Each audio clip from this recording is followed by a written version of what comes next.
Et bonjour, c'est Lumen Noctis. J'espère que vous allez bien, mes petits padawans de la voyance. Je vous embarque aujourd'hui, du coup, pour la troisième partie de notre voyage à la découverte des arcanes majeures du tarot de Marseille. Et aujourd'hui, on va parler de la très célèbre papesse. On va aller un petit peu l'observer et voir ce qu'elle a à nous dire. Pour moi, c'est une lame qui est mystérieuse et qui intrigue. Voilà, tout simplement.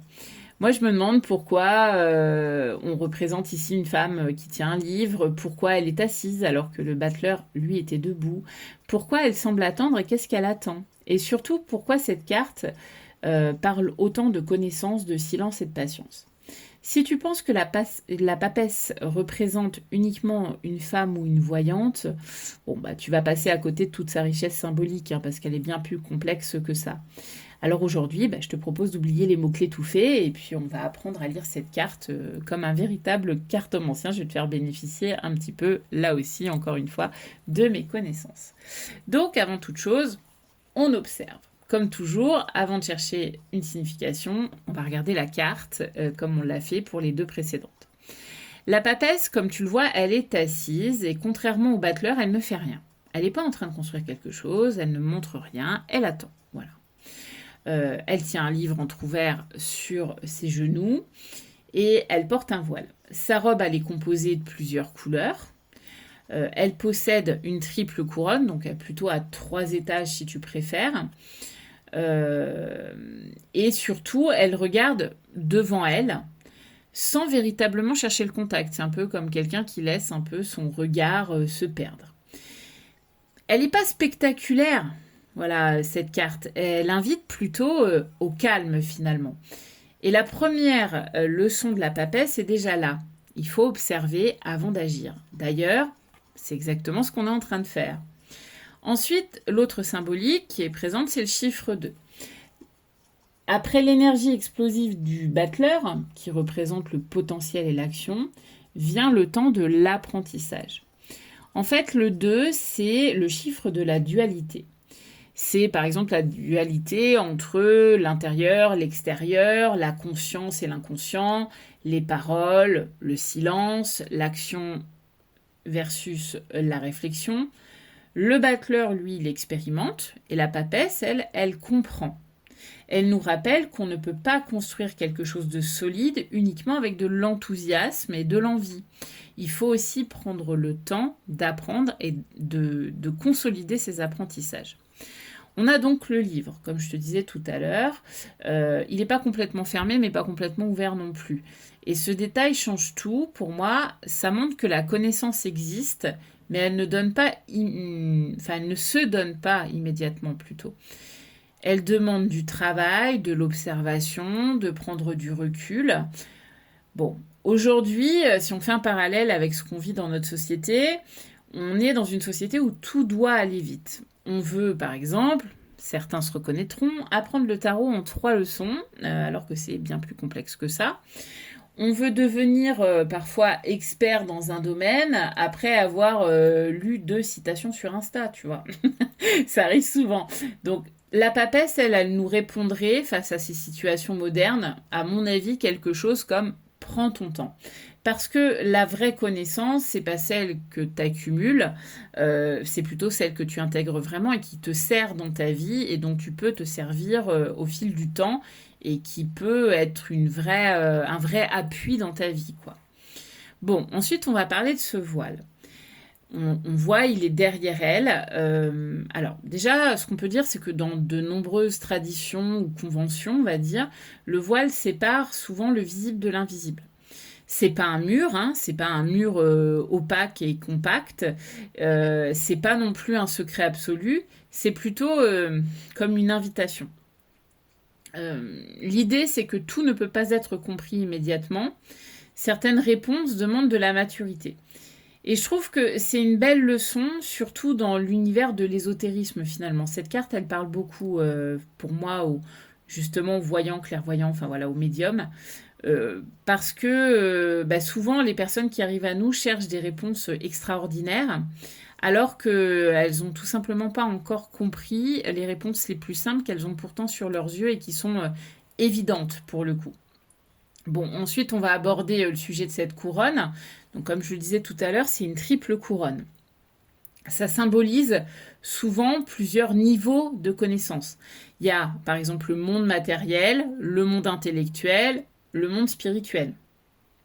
Aucune de ces dimensions n'est supérieure à une autre. La papesse, elle nous rappelle qu'une compréhension équilibrée des choses demande de faire dialoguer finalement ces trois aspects. Donc le matériel, l'intellectuel, le spirituel.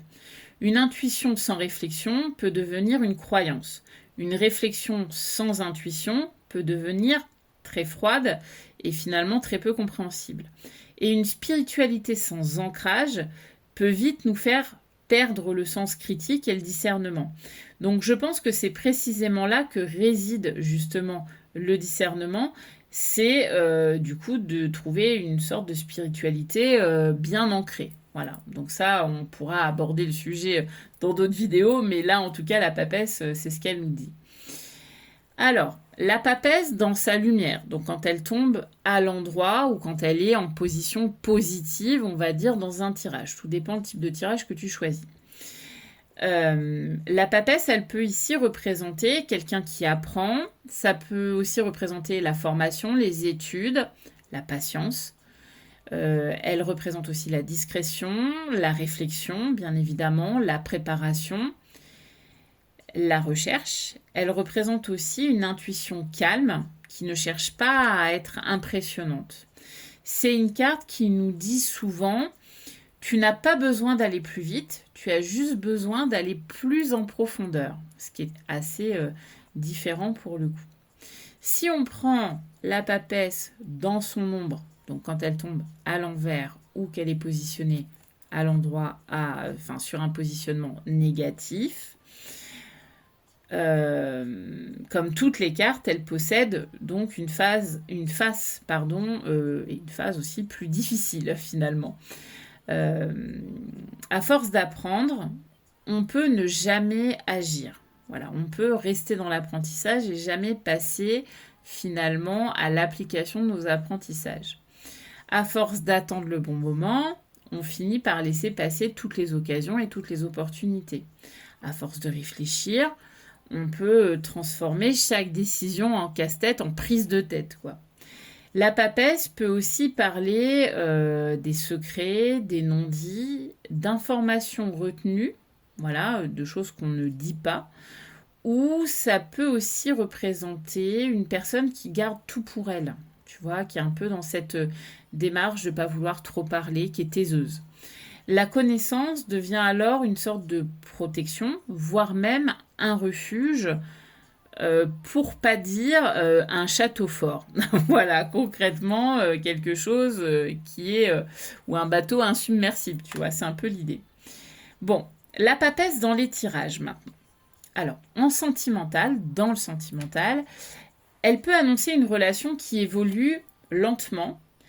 Elle peut aussi représenter un manque de communication ou la nécessité d'apprendre à mieux connaître l'autre avant de s'engager.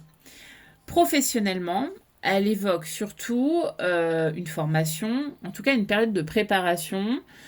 Ça peut être aussi un concours, des recherches ou tout simplement un travail très intellectuel. Dans le domaine du développement personnel, elle invite du coup à écouter davantage qu'à parler, pour le coup, et à observer davantage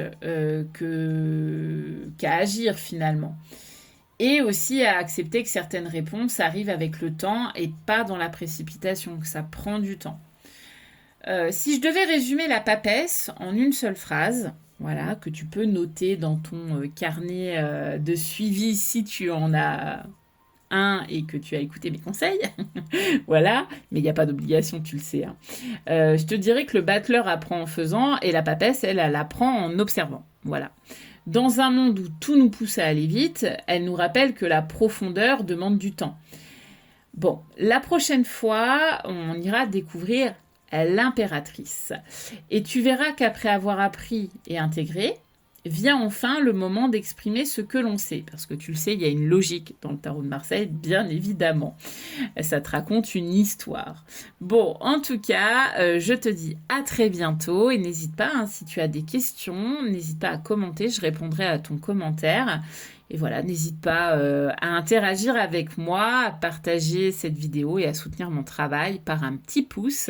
Et également, pourquoi pas en t'abonnant à ma chaîne YouTube qui est toute récente. Voilà, je te souhaite en tout cas un très bel apprentissage et je te dis à très bientôt.